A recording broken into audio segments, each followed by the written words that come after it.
Hello, what is going on, guys? TechPH here again for another video tutorial. This time what I'm trying to work on is a newer intro logo for an OBB, an opening billboard, but I would want it overlaid sort of like not a separate intro, but while the video starts I want it overlaid already on the video, so sort of like a PNG form.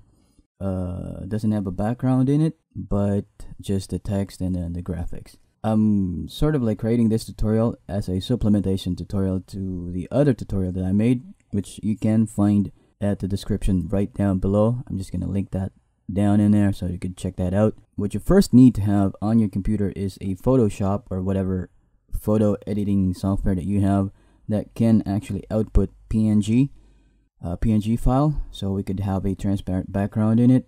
And also Adobe Premiere Pro. An older version of Adobe Premiere Pro would actually work because we're not gonna make use of advanced features really. It's just a slide and then of course the frame rate. So I'm gonna start off with how you would create your graphics so you could have it animated, so somehow a moving intro. I'm on my Adobe Photoshop right now and this is what I'm working on. Currently I'm trying out an auto blog, just a try. So I'm trying to create a sub brand for that. So I have my main brand right here, TechPH, and the sub would be auto blog, car news and reviews. Basically those are just text right here, the letter T icon that I created. So I'm gonna start off from the frame itself up to these elements right in here. So what you would want to do, the frame that you're going to use should somehow match the frame that you're going to use on Adobe Premiere Pro as your timeline. So what you want to do when you launch Adobe Photoshop, you go Control N on your keyboard, or you go File right on top and then New, just the same. Then it's going to ask you for a width and then a height. So I'd want 1920 pixels. Sometimes it's on inches and centimeters, so you'd want it pixels. And height 1080, so that's full HD, FHD. And my resolution would only be 72. That's just gonna be fine. Unless you're doing prints, you could go 300. So RGB mode in 8-bit is just gonna be alright because I'm just using plain colors. You don't need 16 or 32 for that because you don't have color breakdowns and shades. Just plain white and then red right here. But in case you're trying to make one, you might want to, make it a bit higher for the bitrate. And you go OK right on top. And that's going to be it. So if you're going to go back right on top, you just have my older one and then a newer one. So for you, you just have this panel right here. Now it's white. I would want to work on with a white text, so I want to make it black. So you could do a lot of things to blacken that up. One thing is you go to Shape tool right here and then go for rectangle and then just create, drag over rectangle shape, which is black already. And you could, pick a background color right here on the left side.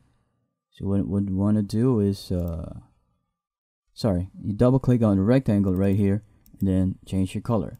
Now if you haven't done that yet, you can first choose a color, whatever color you want, before drawing a rectangle, and make sure your shape tool right in here is set to rectangle.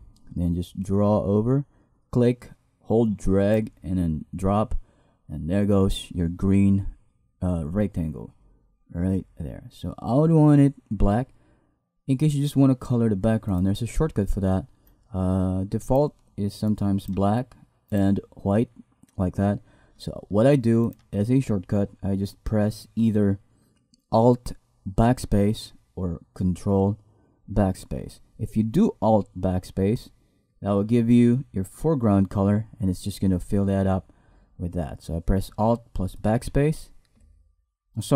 Alt plus backspace, that will be for your, so let me just delete this first. Alt plus backspace again. I forgot to delete the rectangle right on top, that's why it's not working. So I deleted that. If you just have the background right in there, what you do is Alt backspace. It's gonna fill that up with black, Or if you're working with black text, so you need a white background to work on, you go Control on your keyboard, hold that, and then press backspace all together. So again, whatever color is on top, let's say it's actually light blue, then you go Alt and then backspace. It's gonna do that for you. Whatever color is right under, you go Control backspace, it's give you that specific color. Again, that's just a hint in case you're working with a lot of documents that you just need the color temporary.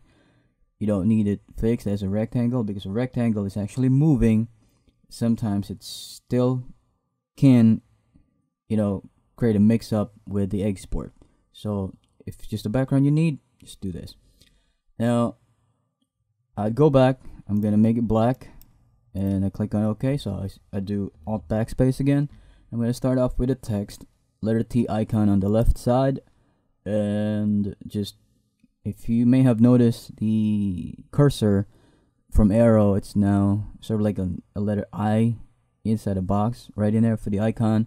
So what I do is just click to whatever I want my text on to be, and it's just going to blink like that. I'm going to type in tech, T-E-K, and it's full black, so I'd do Control A, the text is in there, so I'd want to color that first, and there you go for the text.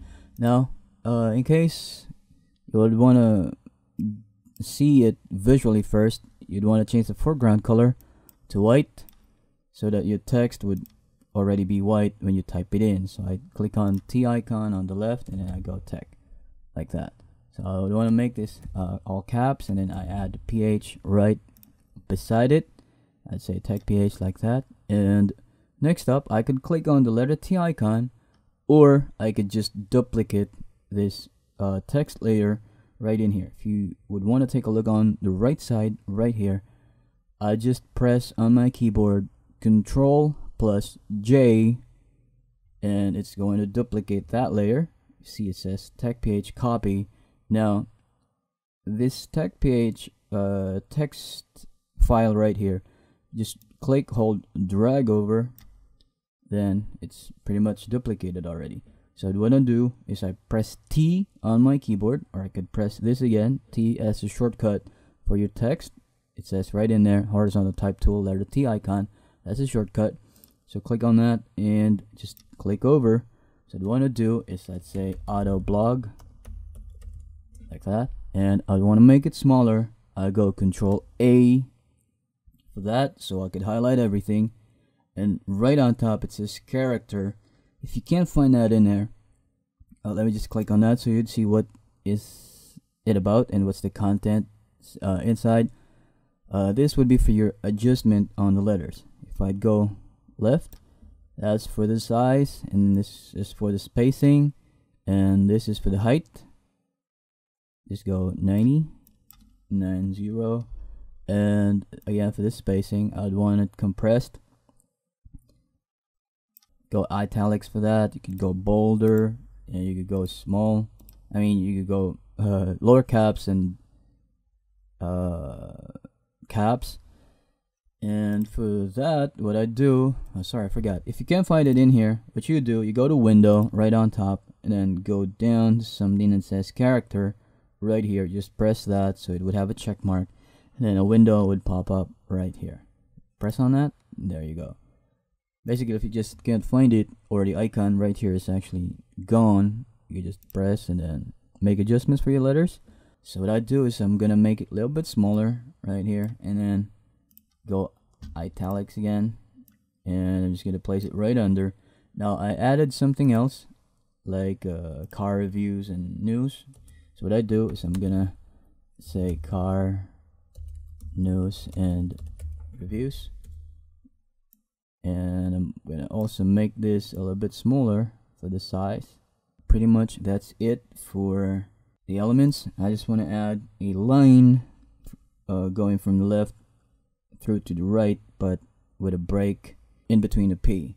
So what I do, I'm gonna go to shape tool again, and then go, instead of rectangle earlier, we go for line tool right in here, and then I'm just gonna draw that in there. By the way, if you press on this, it should ask you right here for whatever weight your line would be. If you have 2 pixels, if you want it thicker, you go 20, you could go 10.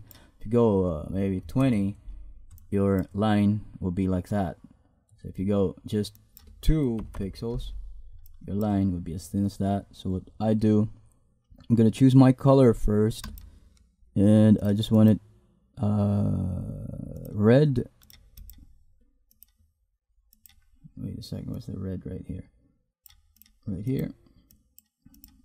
And just click on OK. So I'm gonna draw from letter P going across to the left side, and from here again going across to the other side. Oop, I guess sorry. The best thing is just duplicate that so you could be on the same plane. Control J, and I'm just gonna drag it. Oop. Wait a second. Click on Enter, and I'm just gonna drag it to the other side. If it doesn't work, you could use your arrow key on your keyboard. I'm just gonna do that right at smaller increments of spacing, and there you go. That's pretty much it. That will be your text file.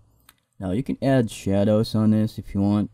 So what I do, this time I'd want it with a different background so I could see the shadow because it's black right now. So what I do with the background, I'm just gonna add change this maybe around just a tester, right? We're not gonna use this though. So do that and Alt backspace again, and there you go. Now for the tech pH right here, you just highlight right on the layers panel. You can just highlight right on the layers panel, and you go to layer right on top, and layer style, and go find something that says drop shadow, and there you go. So let me just drag the opacity down, and also you could highlight, or maybe you could add stroke if you wanted stroke like that, but I don't want to do that. So I want to do inner shadow right here, and I'm just going to go opacity down, sort of like not exactly a gradient, but you know, just gonna add some shade in there. And also right for auto blog, what I do, if you would want to take a look at the tech pH layer, it's got already effects right under that. It says inner shadow and then drop shadow. What I want to do is right click over and go say copy layer style, and then for auto blog layer right here, click on that, then right click over and go find something that says paste layer style, and you simply did just copy the effects on one layer to another. Now I don't want to touch the redlining, because if I'm gonna add, you know, some shadow again in there, we could try that. Let me just show you the effect. If you add some more, it doesn't create that 3D effect, so I'm gonna go Control Z. What I want to do is that the tech pH, you know, it's kind of like visually plane, visually higher, on a higher plane compared to the lines right at the background. That's the reason why you added shadows. So that's pretty much it, and the design is all up to you. So what I want to do is save this so you could have something to change at a later date. In case you just want to add something right in here, you can just change that and then overwrite the image file that you have for your Adobe Premiere. So next up, you're going to save all these individually. So what I'm going to do is I'm going to click on the eye icon right here, then press Alt on my keyboard, Alt and eye icon. Now if you notice, the tech pH would be right in there, just nothing else. Is I'm gonna go Shift Control Alt S on my keyboard, and I'm gonna save that. If you find it, there you go, that's it. The reason why you needed to save that, including the size or the dimension of the background, so that you could have it framed exactly right on a timeline in Adobe Premiere Pro.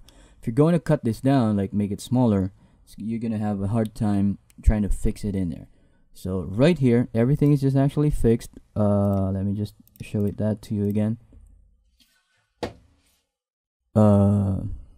Photoshop itself, everything is fixed, the spacing and the details are correct in accordance to your frame. So you always want that frame to be saved along with your PNG file. Sometimes you do this, you go C or your crop, and then you just crop out that small part right there. It's going to work, but it's gonna give you, you know, a hard time trying to fix that in there. So what I do is I'm gonna Control Z on this, and again Control Shift Alt S, and then go save. Then there you go, I pre-saved them all one by one already earlier. So I'm just gonna say cancel. And next up would be the auto blog right here. So again, Control Alt Shift S, and then save. It's gonna do that. Also save individually everything. Shape 1, save that, and then next shape copy or shape 2, save that also. Now there you go. So I have it, or I have everything saved in there. So if I'm gonna double click on that, it says auto blog, the line, and the other line, and then the main. Alright, so everything is individually saved as a PNG file. Let me just remind you that if I go Control Shift Alt S, if you have never saved a PNG file before with a transparent background, sometimes it's on GIF. So it's gonna be, you know, kind of hard, and then the transparency sometimes is unchecked, so you still have a background in there. So you want to make sure that this right here is PNG 24, and then the transparency is always checked before you actually save it. Now there's an indicator with this checkerboard looking thing as a background. It indicates that your file is already transparent. So I'm going to check back on that and just cancel. Now we go to Adobe Premiere Pro Creative Cloud. Again, for those people asking as to where to get the files, I'm sorry because my website didn't push through. I've been so busy that it just, you know, end up being deleted. So I'm going to create a newer one. So what I do, I already have Auto Blog logo right here. So what I'm going to create again is a new project. You say new project, and then you say Auto Blog logo intro. There you go, Control A to copy. Then you go, sorry, right here, these are all advanced. If you have CUDA, it's better, but it's just a text animation, nothing more. Just click on OK, and it's gonna give you this timeline. This is my own timeline that I'm used to working on right here. This is my workspace. Now if you'd want to create your own workspace, or you want to go to default workspaces, you go to Window, and then you go to Workspace, and then Panels right in here. So I just Control N on my keyboard, so we could create a sequence name or a sequence timeline, and right at the bottom it says sequence 1. Now you go Control V to paste your title earlier, the one that you created. Now I'd want to do it 30 frames per second, so it still would have like about 4 frames more, I mean 6 frames more than a usual 23.976.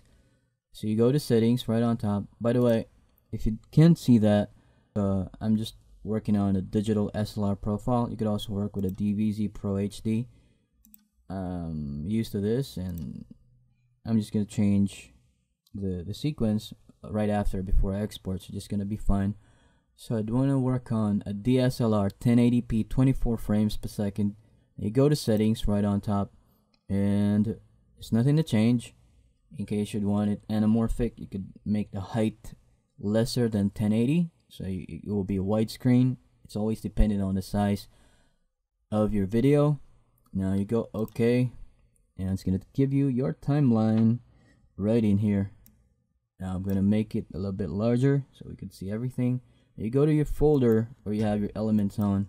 Just slowly drag them one by one on top of each other, not side to side, but just on top of each other, so you'd see everything. This is what I meant with side to side. If you do side by side, then you just see one element at a time, because this is your needle and just gonna slide them all together. So that would be your playhead, so to say. If you place everything under where the playhead would touch, then it's going to somehow display or render all the files all together. Now this would be your track. So it's a multi-track. You also have an audio track right at the bottom. Now if you want to know how to create audio, I'd be having a separate tutorial for that, but basically this time just a simple animation, no audio. If you want to have it learned, there's a separate tutorial that I already created. Just check that out at the link in the description right down below. Now I'd want to give this a very simple animation. Nothing, no tumbles, no everything, just a slide in. So what I'd want to do, I'm just gonna drag it, excuse me, I'm just gonna drag the tech ph right on the left side so I could work on it solo. I'd go to effects right on top, and I'm just gonna find something that says push. I'm just gonna make use of push and then cross dissolve all together. So I'm gonna click, hold, drag, push right on the edge of that.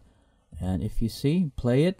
When you play it, you just press on spacebar on your keyboard, and there you go. It's just gonna you know, push that in slowly. Now this length right here is the one that controls the speed of your animation. So what you do is click, hover over, and then your cursor would actually change into this. So again, you have an arrow cursor. Now if you hover over, sorry, I was reading a text message. Click, hold, drag to the left side, make it a little bit smaller for the space, or for the length I mean, and there you go. It's gonna kick that in a little bit faster. Make it more faster, go into the left side. Now if you want to make it really dragging, there you go, something like that. So just gonna be fast, and boom. So that's the direction from left going to right. Now I want the auto blog to somehow inversely, you know, kind of meet up with that from the right going to the left. So what I do, I'm gonna get push again, click, hold, drag over, and somehow even out the distance so that the animation would somehow be at the same pace, but they're both coming from the left side. So what I would want to do, I click right here on a push wording or icon, click on that, and then instead of effects panel, I'm going to go to effect controls. Now if you click out of that, effect controls would be defaulted to this. Now if I click on this push, it's going to show you all the parameters that you can actually control. Now if you couldn't find effect controls in here, what you do is you go to window right on top, there you go to effects, letter E, effects, there you go. You just click on that and it's going to bring that up right in here.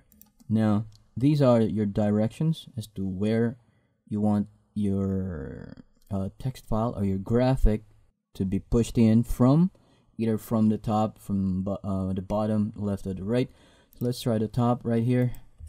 There you go. You see that's coming from the top. So what I'd want to do is just inversely balance that from left to right. Oh, this auto blog right to left. So instead of this is your default, west to east. I'm gonna go east to west. Now if you see that, B to A, now you go A to B. So what I do, there you go. I try it again. I press spacebar on my keyboard, and it's just gonna meet up right in there. Again, just gonna be fine for the speed, but it's always dependent on the video that you're creating. So you could theme that up with whatever theme your video has. Speed and pacing is also kind of vital for your visuals. Now for this shapes right here, I just want it coming pretty plain and simple. I'm just gonna go to effects right on top and go cross dissolve right here. I'm just gonna key that in there as a cross dissolve, and I'm gonna try making it shorter.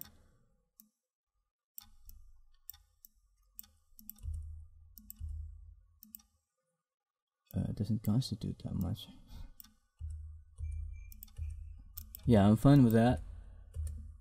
Alright, so that's gonna be pretty fine for me. I'm all good with that, and I'm gonna cut it right maybe about 3 seconds. So what I do is click, hold, drag this zooming in control.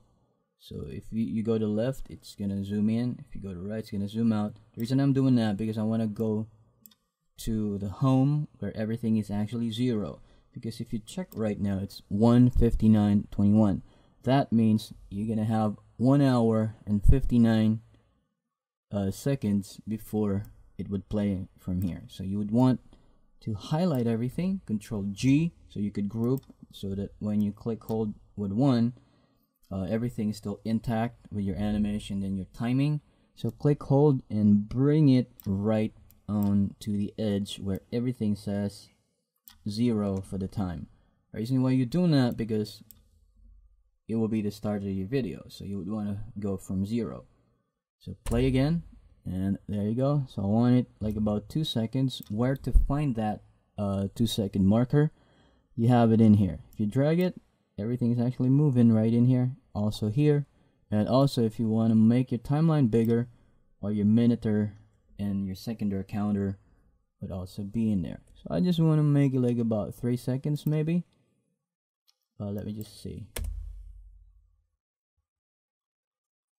3 seconds, like about 6 count. So I'm just gonna cut it. I press C on my keyboard, and I'm just gonna cut everything. Oh, it's actually grouped. What I do is right click over and says ungroup, so I can make changes, and I highlight and then delete. Control X on my keyboard, or delete on your keyboard. It's gonna be fine. And what I want to do with that, I'm just gonna go cross dissolve right again on both the shape 1 and then the shape 2.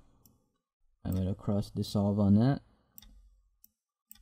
right here. I'm gonna edge that out a little bit, and also push for the exit. Now this time, sort of like still create that, you know, nice effect. You don't just want it dissolving right in there, so you want to do push again, but it's the inverse of the inverse. So remember, on the first part, your intro, it came in from the left to the right, so you want it going from right, pushing that out again in there. So you would want to go push and then add push right at the bottom for the sub branding.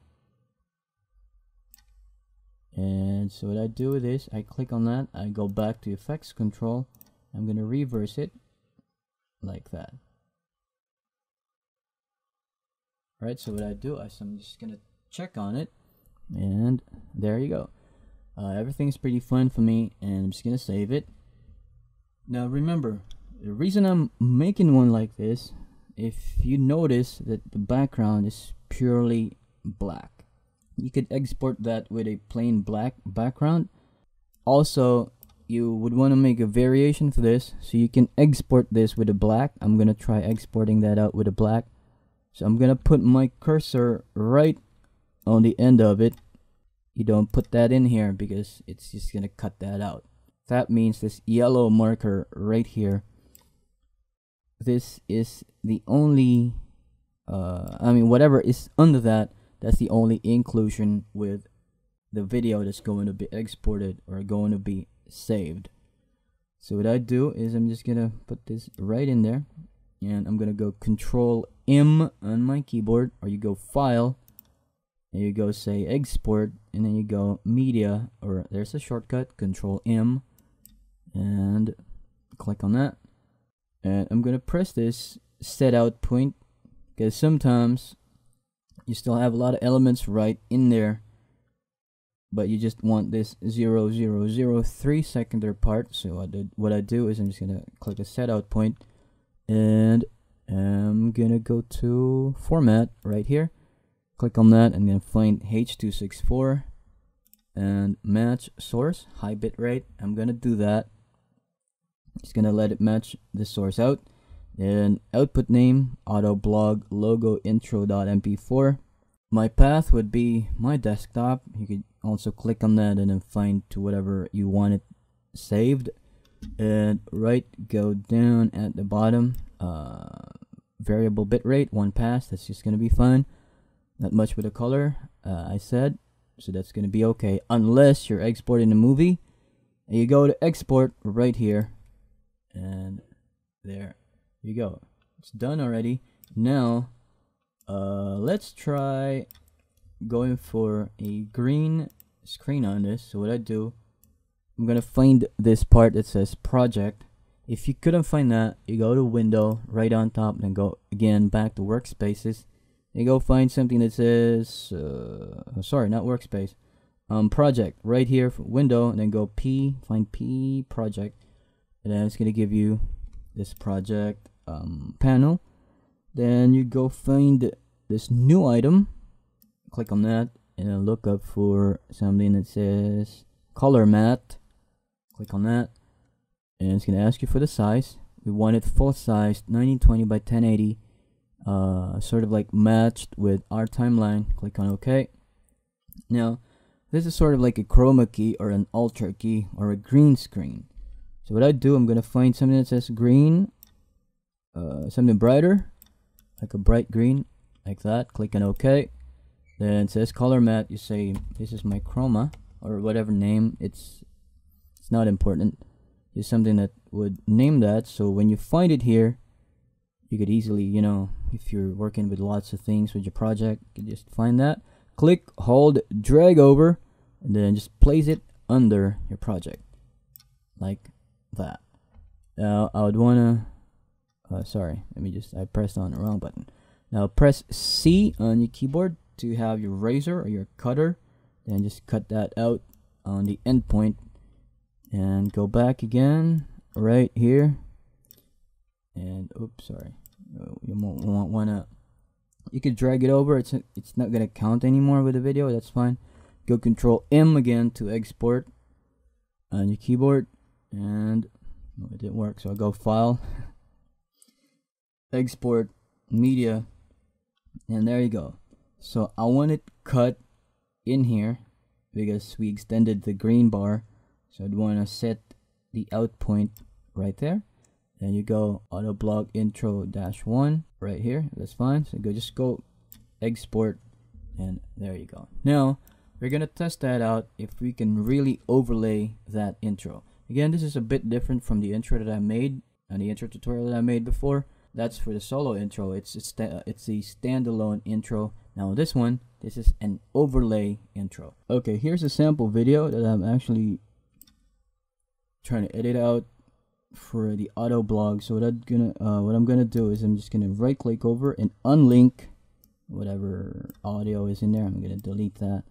Now this time we would want the intro right here overlaid onto this video. This is your auto blog export, the black and then the green. So we could just try and check out which one works better.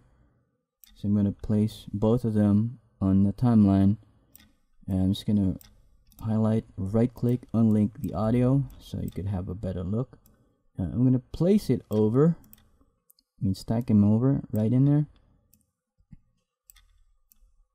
and there you go. It says TechPH Auto Blog, but this video is under right here too.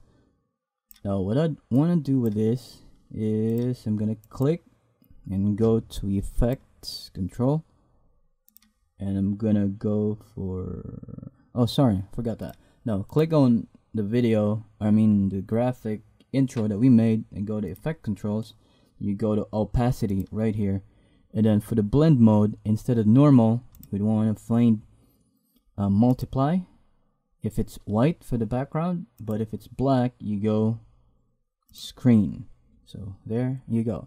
It's gonna take the black out and just leave the letter right in there. It's sort of like a green screen chroma that you actually remove, but sometimes you also want to back it up with a green one because your element would not really look good with a black background, just screening that out. So what you do with this you go to this part which has a green background, click on that.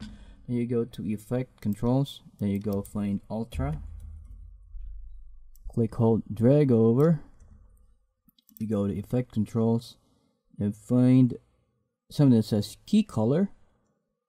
Click this sort of like a dropper tool, click, hold, and click on the green part, and it's just going to remove that right away. Alright, so that's pretty much it.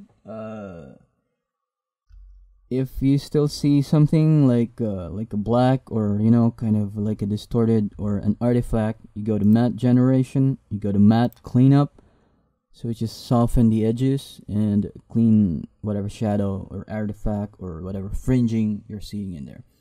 So that's pretty much it. In the next tutorial, I'm gonna help you out on how you can create your audio using a MIDI controller or a keyboard. And if you would want to know more about Adobe Premiere and Adobe Photoshop, please do comment at the the comments box below, and I'm going to check on that. Again, thanks so much for watching. My name is Ty. Please do subscribe, and I'm going to see you back.